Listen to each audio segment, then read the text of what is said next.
wholeness comes from the inside out.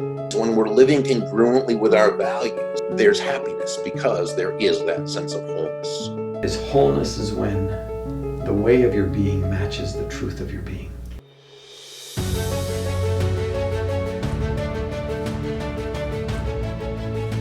Hugh Vail is one of those masters in life that makes you feel like a soul sibling. His dedication to growth and learning has made him a favorite expert here at the Wholeness Network. I am positive you will feel his gentle, healing heart in this conversation. Hugh is known for Mustang medicine. You must check out one of his events. The transformation you will experience there is beyond words.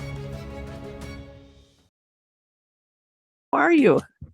Good. How are you? Good. Are you really good? Uh-huh. Okay, Yeah. good. Good. Has it been a long few years? Catch me up. It has been a few years since we last chatted. Mm-hmm. Parts of it have been long, yeah, for sure. Yeah.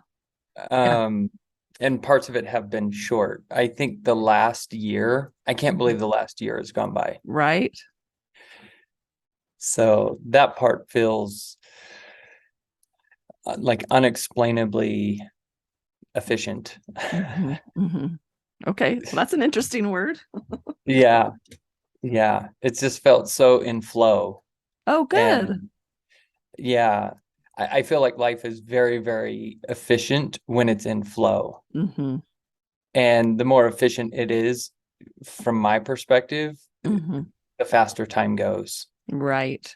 Because I'm not thinking about anything. I'm not trying to force anything. I'm not trying to control anything. Yeah. And so then all of a sudden it's like I wake up and then I go to bed. And I'm like, Right. wow, that was an amazing day. Good. So, Good. I'm glad. That's yeah. good. Yeah. I love that you're all the posts that you've been making on the Wholeness Network. Thank you. It's been good to go back through all of that. And one of my most favorite people ever is Paul Young. Mm-hmm. And I've gone back and I've watched that video that you guys did. Yeah. And I just can never get enough of it. I share it with everyone. Right. I know. He's so amazing. Yeah. Have you ever heard of Brian McLaren? Okay. So Brian McLaren is kind of in that same circle. And I just got to interview him like 2 weeks ago. Yeah. And so William Paul Young and then is like friends with Richard Rohr. Do you know Richard Rohr? Oh, one of my favorite authors. Okay. So Brian McLaren is probably going to be the new Richard Rohr. Like no way. He works at he works with him at the center. Uh-huh. And so his podcast, Learning How to See, you would really like it. Wow. And Richard's on there all the time. Oh, yeah. Okay. You sold me. Yeah. So he came to town and I was able to meet him actually in person and interview him. And I could have been there for hours. Could have been there for hours. You know what? He's cool because he's a theologian.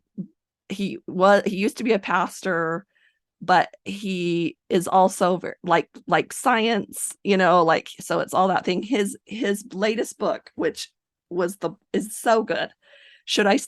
Do I Stay Christian? That's his latest book. Ooh.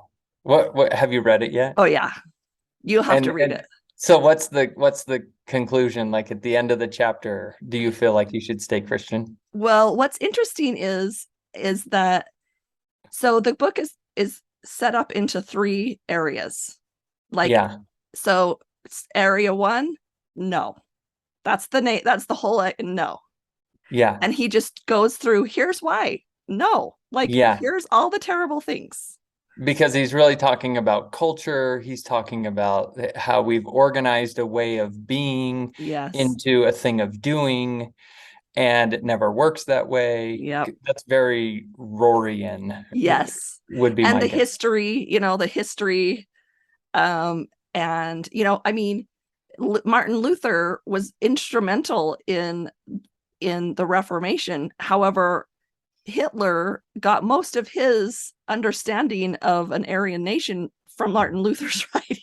Yeah. So there's complexity in these things, right? Like, yeah. And you would love him because he grew up, Brian McLaren grew up evangelical.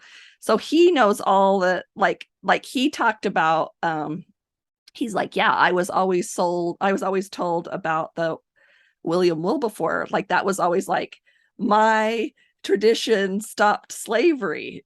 Yeah. But then he grows up and he's like, wait, we were using Christianity to, we were using the Bible to say that was righteous, So he's like, I just watched an interview with Ben Shapiro and Sam Harris. And Sam Harris is like, the premise of being Christian in the Bible is that it promulgated the ideas and the culture of slavery. Yeah. And Ben Shapiro was like, yeah, but it also inspired the men who abolished slavery. Yes. And so you get both sides of it. And yes. I think both sides are true. Right. Well, that to me, in that complexity is the only place that you're able to actually make a choice.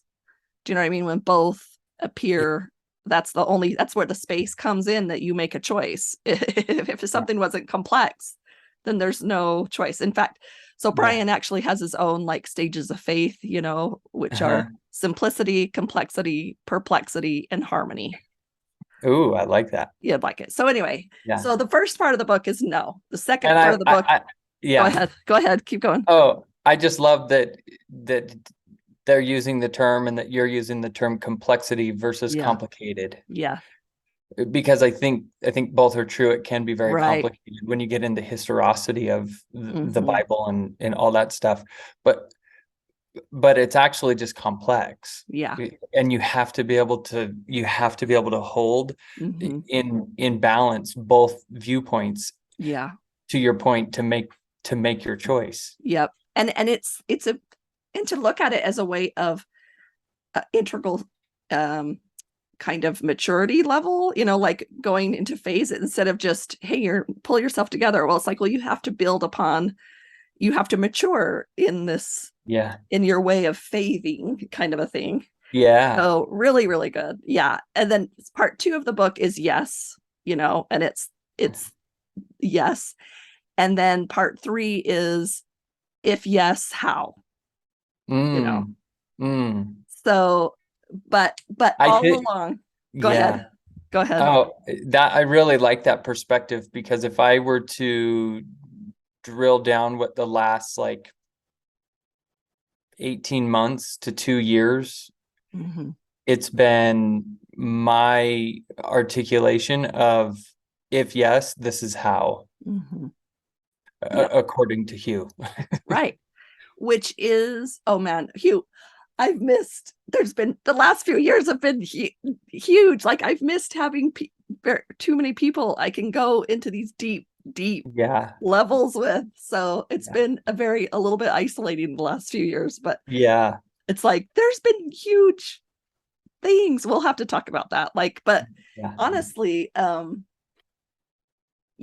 think that's the ultimate complexity, is as many people as there are as many ways that it's supposed to be. Well, I had a chance years ago. This is going back like maybe 2012. Might be the time frame. Yeah. And I got to sit down with a professor who was the dean of religion at Brigham Young University. I was very pleasantly surprised at his perspectives, particularly at his language and the terms that he would use, and then the definitions. In fact, I took this, I want to say it was it was either a 6-week long course or a 12-week long course. It might have been a 12-week long course.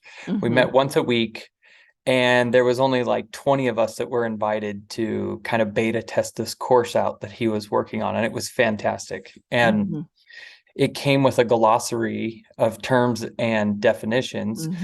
One of the definitions that has stuck with me since then is religion, there are just as many religions as there are people.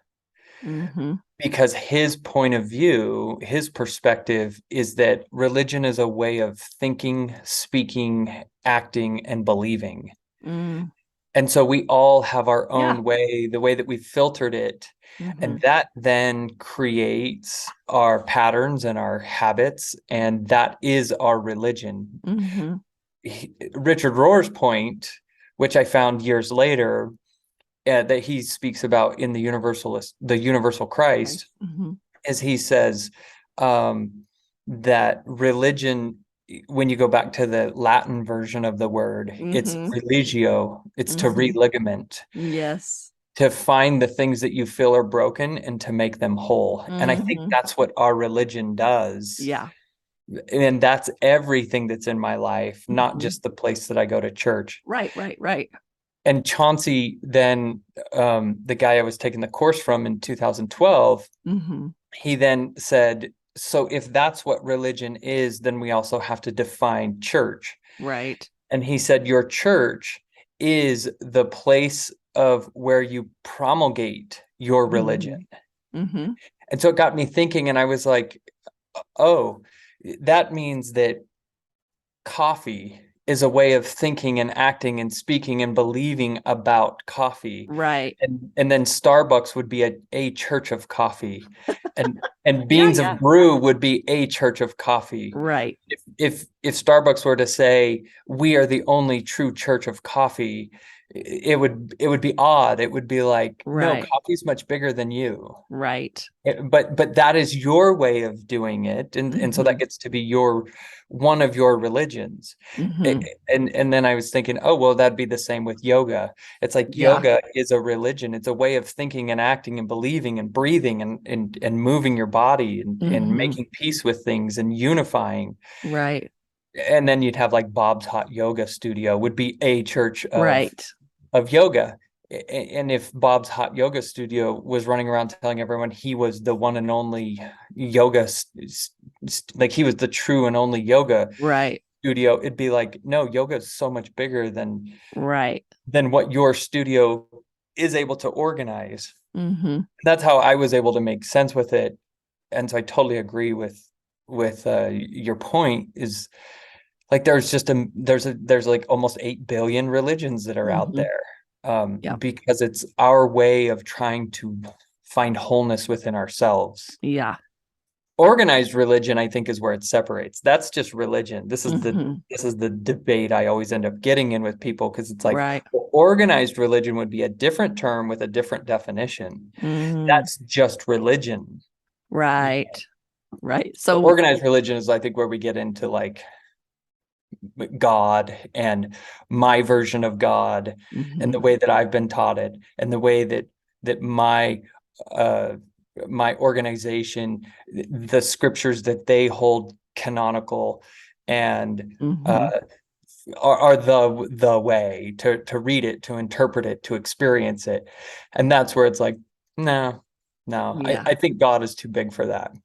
I probably told you before, and I've talked about it a few times, but when I was little, I was shown like a square, and I remember being taught like, this is kind of what you'll understand in this realm, and when you move to the next realm, it's like a cube, and so it'll be familiar, but don't get caught in the box. Like, don't get caught in the box. Yeah. And then years later, that cube all of a sudden turning into a fractal, where it was like, this is never ending. This is everything pivots on the one square, depending on if it's your square, but that doesn't mean it's not all, it's all part of the whole, and it holds its place to keep it all together. But don't get stuck on the square. There was a time in my life, this is what's so interesting, when I have realized it's bigger. Mm-hmm. I am so much more loving and accepting. Right. I feel like I have so much more space for allowing others to belong, to be nurtured. Yes. When I believed it was mine and it fit in the box, Yeah.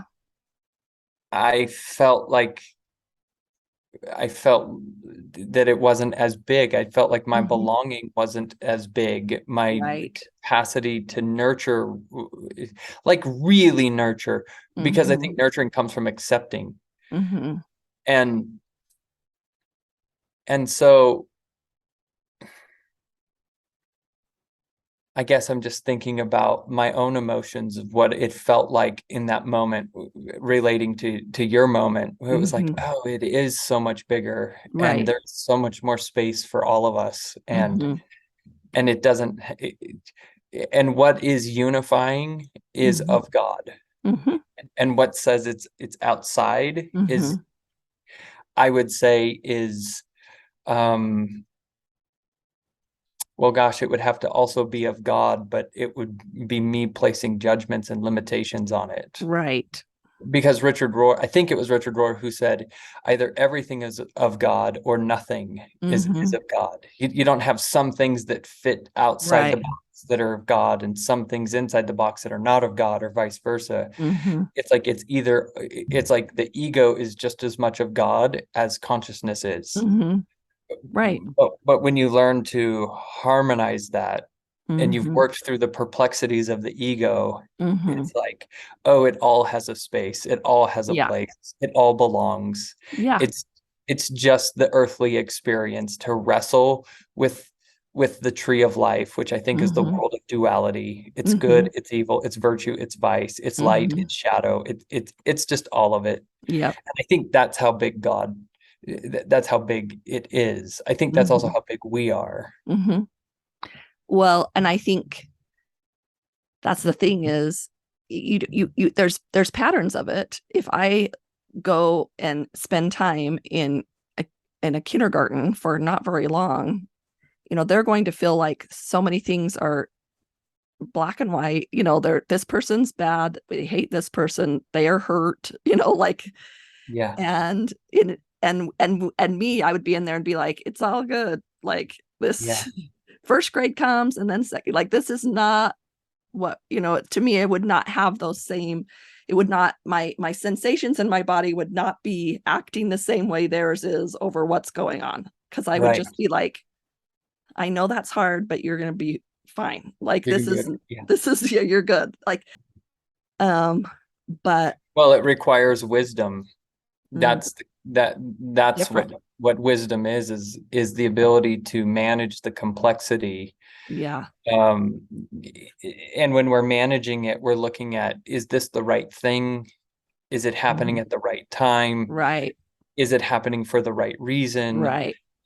Am I in the right place to engage with this? Wisdom can make a determination as to what is most appropriate for my own human experience and for the impact that my choices are going to have, with those that I'm sharing this space with. Like, that requires wisdom. And there's a really cool cowboy saying. It says, good judgment comes from experience, and experience comes from bad judgment. Right. And so it's like, there's still no judgment about it. What there ends up being is discernment. And there's a difference between judgment and discernment. And I would think part of that is what you choose to bring back from that, I mean, I remember being shown once, here it's like, seems like there's very literal forward and backward, like moving forward or moving backward. And all of a sudden it was like, man, I only have to go a few miles up, where all of a sudden they're forward it doesn't mean anything. Forward is in every direction. So all of a sudden it was like, what's your progression? And it was almost like, if I move forward or whatever that means, what did I gain as I moved there? What perspective do I get to bring back to center? But that's interesting, because I think of yours then just a few minutes ago when you talked about the square, and then the square becomes the cube. it's like in the square, in that 2D realm. Yes. Forwards then has backwards. Right. Because it's a 2-dimension. It's duality. Right. It's just there's forwards and there's backwards and there's left and there's right. Yeah. But when I can make peace with that perplexity, then I can graduate. I don't know if that's the right word, but then I can move into the cube. Right. Where now I'm in the 3D. So what once was backwards is yet still forward. What once was right is still right. Right. It's still forward. You still progressed. You still had progression because you expanded who you were in any direction. We're in the I guess if you have duality, there's probably a term I've never thought about it, but then now we're stepping into like triality. Yeah. Or I guess the term that they use in quantum physics is plurality. It's like there's multiple options now.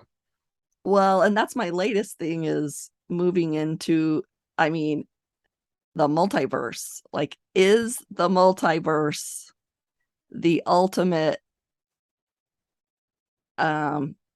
answer for Christ, in the meaning that the anointed one, Christ's infinite atonement, infinite at-one-ment, is the key, the multiverse. And if I live in the multiverse, then at one point I actually experience every single possibility. I don't know the science as much, but then I literally in another multiverse become the Christ itself. Do you know what I mean? Like, what? Yeah. Like, to me, what if that to me seems like the most whole experience I could have, if I were able to actually experience every single possibility for me and for everyone else.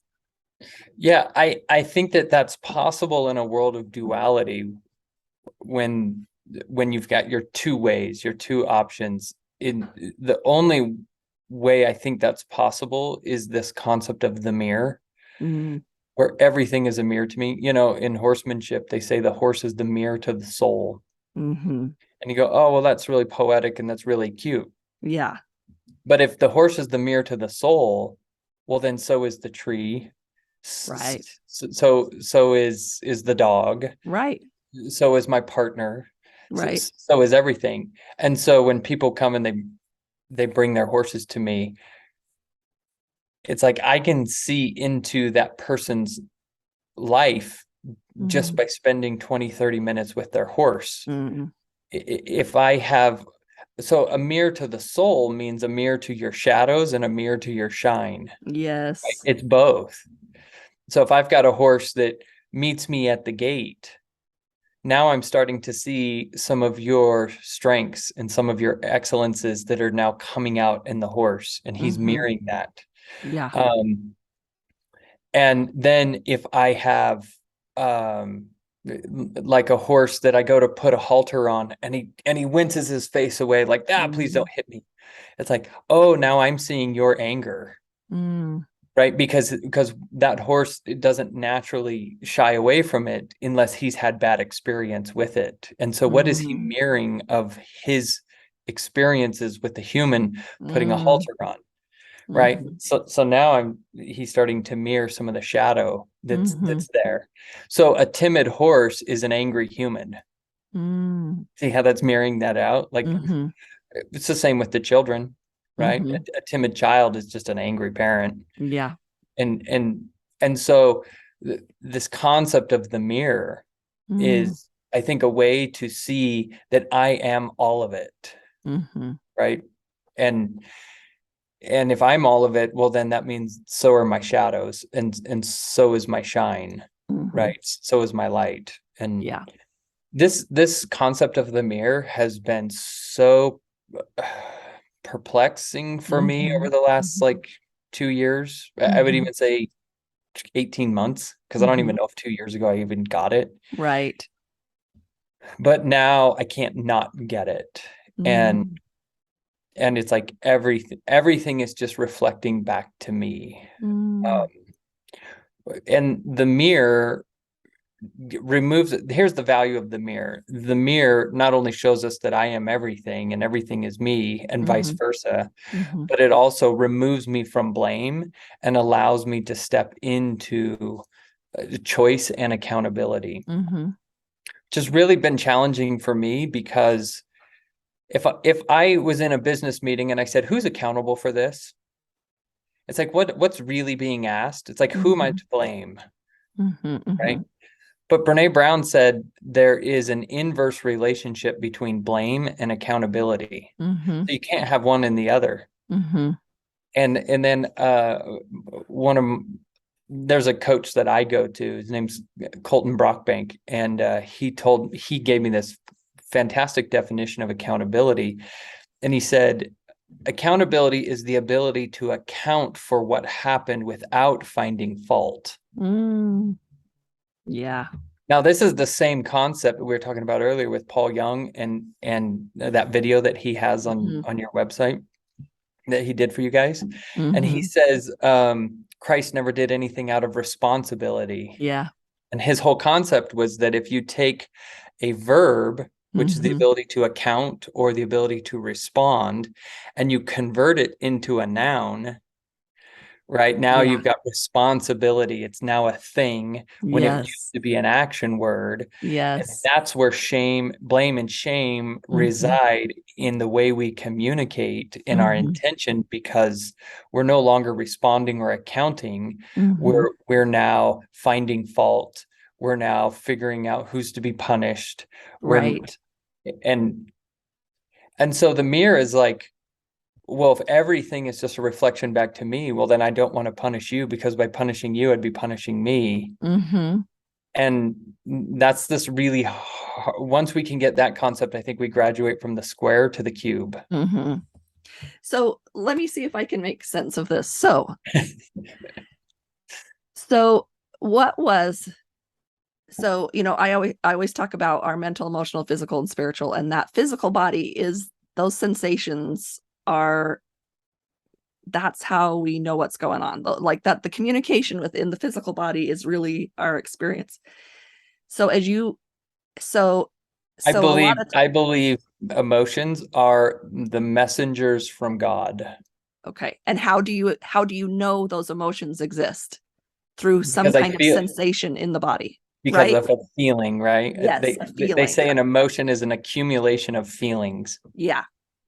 So when we have this mirror, I would guess when you say I didn't get it, I mean, I think everybody's there. We're not getting it, because when that mirror shows up, those sensations are just uncomfortable, possibly, right? They're uncomfortable. Very bitter. Right. Very bitter. Very bitter. And so understanding what was the bridge that brought those sensations from bitter to almost empowering, right? Because that's probably where those sensations, that mirror now becomes what empowers you versus what you want to pull away from and resist. How do you get there? What's that like for you? Well, for me, what happened was I had patterns that were painful in my life. The patterns kept showing up. And I only had two options. I'm either the victim to these patterns, which means people are just untrustworthy. People abandoned, people abuse, people betray, people reject, people will despise. And that is a world that is too painful for me to live in anymore. I'd come to that place in my life. Right. And in duality, both are true. So it wasn't that was wrong. I wasn't trying to disprove it. What I was trying to do is align myself with the opposite of it, if that makes sense. So in other words, I have these painful patterns that keep repeating in my life. and I need to figure out what in me is attracting and aligning with this pattern. And that means that I now have to be a co-creator to my patterns or of my patterns. Be accountable in a way. To be accountable. So what I had to do is I had to say, yes, abandonment is a thing that happens. But if I wanted the opposite of abandonment to show up in my life, according to Brene Brown, then what would start to show up would be belonging. Abandonment and belonging have, being two ends of the spectrum. Yeah. The spectrum. And so if I was experiencing betrayal, then what I really wanted was loyal. Right. I wanted to be more of those experiences because both were available. But if I keep being a victim to the things that repeat in my life, then I have to be asleep. So I have not awakened. Right. Because the victim is never awakened. And I just didn't want to be the victim anymore. And I started to hear one of my patterns was that person abandoned me. That person betrayed me. And so I started looking into this concept of the mirror, which was very, very challenging. But this is the bridge that took me over, is that I realized abandonment and belonging cannot coexist in my experience. I'm either experiencing and believing, telling a story about one and making that story my true story. Right. And so what I realized is that all sense of belonging I had given to someone else. And when I give it to someone else, I'm now self-abandoning my belonging to me. And I'm saying, you need to do things that allow me to feel like I belong because I cannot figure out the things to do that allow me to belong to me. So for me to experience belonging, I need you to take care of that for me. Yeah. Here's the interesting thing that I found out. By the self-abandonment, I was only going to experience the abandonment from others. That became the mirror. Because I've already abandoned myself. So I cannot be abandoned when I belong to myself, regardless of what other people do. Right. You were standing on the spectrum of abandonment and wanting belonging. Yeah. You're standing on you're at this end of the pole. Yeah. You got to find a way. We got to find our true self, which is probably somewhere. I mean, we're always belonging to ourselves, but somewhere in along the spectrum is, this is me. Yeah. So what happened with me was that all of a sudden I was like, well, why don't I belong to myself?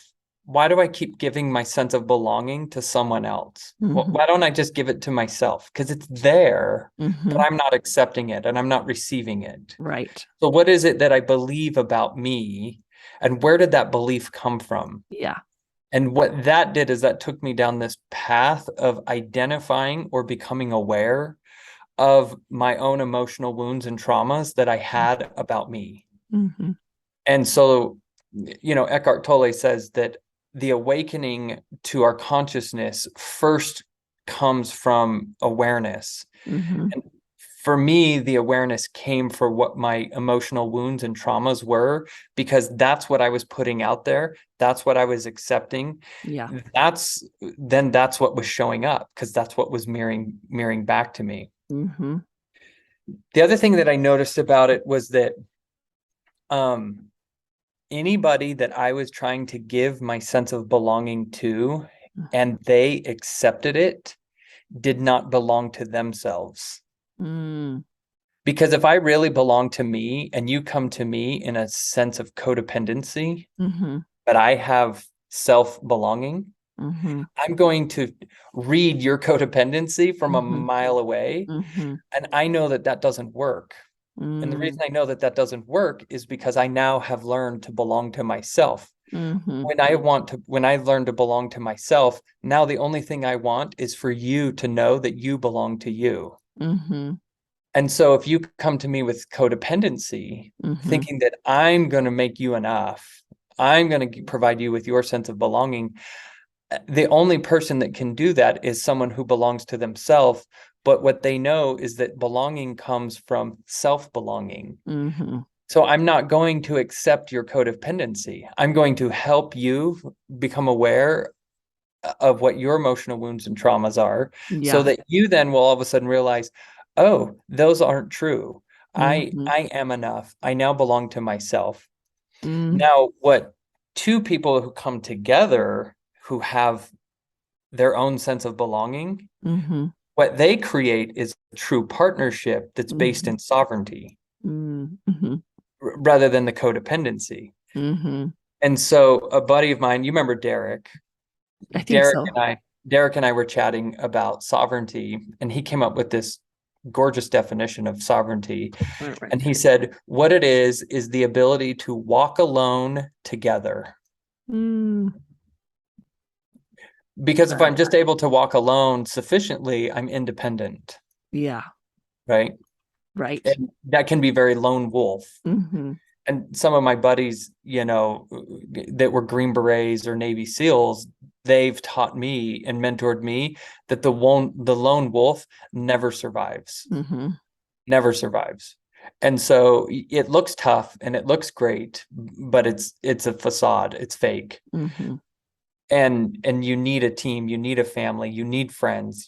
You've got to have that.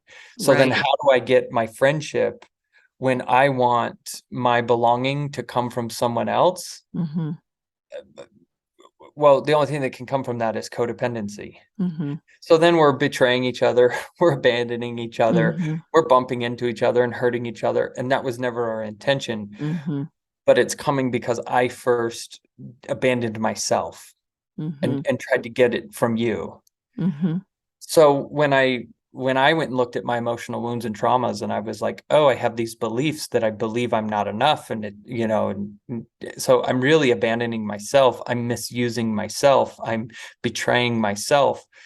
So then I just said, okay, well, I've got to go find my wholeness. And I really authentically have to start realizing what is my wholeness. Right. From scratch. Yeah. And one of my friends, I was just chatting with him like a week ago, like 5 days ago. Yeah. And we were talking about wholeness.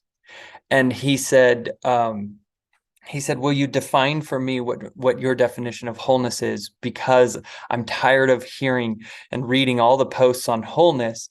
And what it looks like to me is bypassing a bunch of my stuff. Right. And I said, that's often how it is communicated. I don't know if it's communicated intentionally that way, but maybe just poorly articulated that way. But real wholeness is to integrate all my parts. Right. It's all the parts that some of it's just ugly. Some of it's dark. Some of it's light. Some of it's beautiful. Right. I have my deficiencies. There's times that I can be very impatient. Yeah. And I have my excellences. There's times that I can be very patient. And instead of shaming and blaming myself for not being enough, I can just say, okay, well, here's a part that needs to be loved. Here's a part that's not that beautiful, that needs a hug. And it's what makes me me. And when I then will accept that, take accountability for that, the ability to account for what is without finding fault, then I'll say, well, this part is also still painful. So I'm going to make some adjustments in my life while I'm hugging this and embracing this pain, but I'm also going to make some adjustments. And this is what I've seen a lot of people think, is that when we talk about wholeness, we're bypassing those shadow parts. Yeah. Carl Jung said, shadow work is the work of the heart warrior. And it's like, yep, I've got to bring in all of it without it needing to be any different than it is. And by making and embracing my deficiency or my weakness being enough, then I think the God within us will start to make those changes to where my impatience will start to diminish and my patience will start to grow. Right. But if I'm shaming my impatience will only grow and my patience will shrink. Right. 100%. And if we don't love, accept, include all of who we are, we do not have a capacity or a container to be able to do that in anybody else. Yeah, right. It just doesn't exist. Like, we don't have the tool. Because everything is a mirror to me. So if I can't do it to me and you're a mirror of me, then I can't do it to you. Yeah. Yes. Right. Codependency tries to make an argument that you can. Yeah. Right. Codependency is like, no, they'll make you enough. Yeah. Well, and it doesn't work. And you know, just listening to you, the pain, because like as a female, and maybe it's just me, but I feel like a codependent type personality is what I am. That's like a good woman. Like, that's a good loving woman. No. I think you're right. I just want to validate that. I do think that there is a place in the box, in the 2D world, on the shadow side. Yes. That is a good woman. Right. But if we move into the sunshine, if we move into the cube where there's a plurality of options and everything is forward, you cannot get there without sovereignty. Yes. So the codependent woman cannot get into the world of everything as a movement forward without being sovereign. I get it. I totally get what you're saying. I can feel the sensations in my body that say, I know, can you help me? Yeah. Which is like, that's the opposite. It's like, that's the codependency. Can you help me? I mean, I feel that in my, okay, I get what you're saying. And I want, because I get what you're saying. I remember waking up one morning, it was a Sunday morning. I woke up, my eyes opened up, and it was like, I need to read that book, Codependent No More. Like, I had to drive straight to the thing and buy it. Like, I bought the book, the workbook, and the audiobook, and was reading it within an hour. I knew I had to do that. Like, that was like, and since then I've read, several of those books, so the concept is, I get it. And I've even created like a step program because of that book, how that's what helped. It's like, okay, how do I get myself out of it? Because it's so overwhelming. So one step at a time, through that. But I think what you're saying, I mean, oh my gosh, I know how can we support people enough in themselves fully 100% so that they have the capacity to be able to make those changes or embrace more. That's probably the best way. Embrace more. Yeah, I feel like one of the hardest parts is that to have consciousness, you've got 3 tiers of it. You've got consciousness, then you've got subconscious, and then you have unconscious.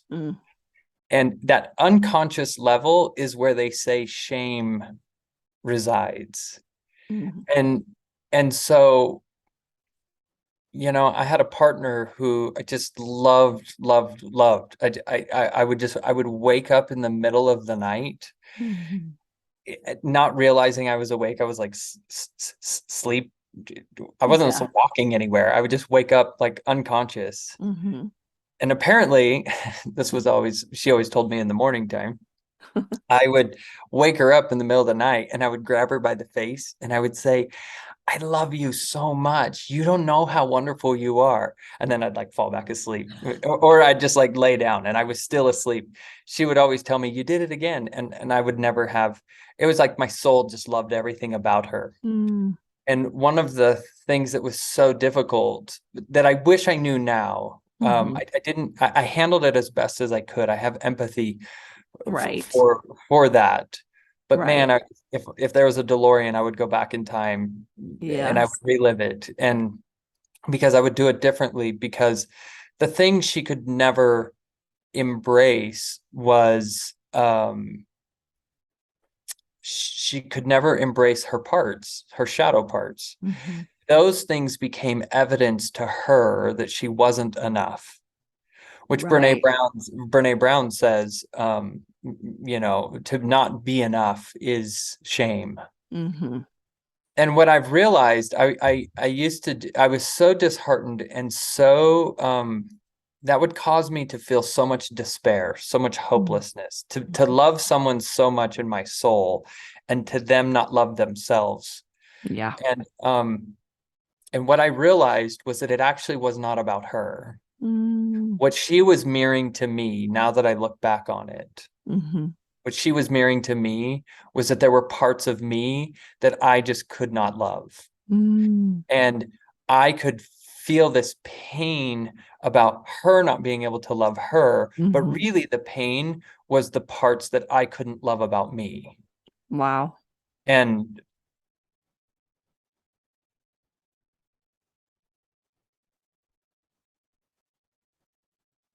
it's hard stuff. Yeah, that's it, and hard, like physically painful. Those emotions, physically 100%, painful. 100%. Yeah. And that ultimately led us to separating. And in that separation, there came more pain. Because I was separating from someone that just my soul absolutely loved. And my reasoning behind it, my evidence that I had, was that I didn't feel seen. I didn't feel heard. And when you don't feel seen and you don't feel heard, you don't feel like you belong. But see, there's the problem, is that I was wanting her. I was wanting my sense of belonging to exist within her, when really it didn't exist within me.